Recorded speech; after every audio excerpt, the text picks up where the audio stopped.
میشه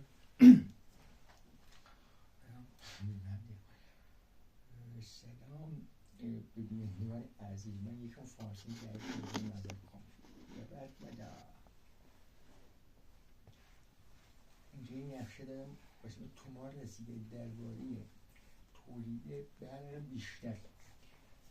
اینجا یه سد داریم، سدی که مثلا برق تولید میکنه. آبی که از سد خارج میشه با یک کانال یا با یک روده ارتفاعش بالا باشه به طرف پایین که آب جریان داره، میتونیم با گذاشتن چندین توربین که آبی که از سد خارج میشه و پایین میره، میتونیم با گذاشتن چندین توربین تولیدات برق بیشتری تولید کنیم.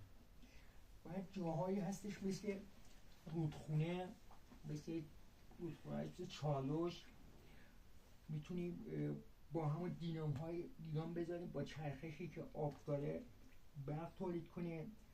دقیقا مثلا واسه روستای 20 خانوار، نمیدونم واسه رستوران، خدمات رفاهی، آبی که تو طرفای جاده چالوس، رودخونه چالوس هستش، فشار آب به اندازه هستش که بتونه این پروانه ها رو بچرخونه و برق بیشتری تولید کنیم.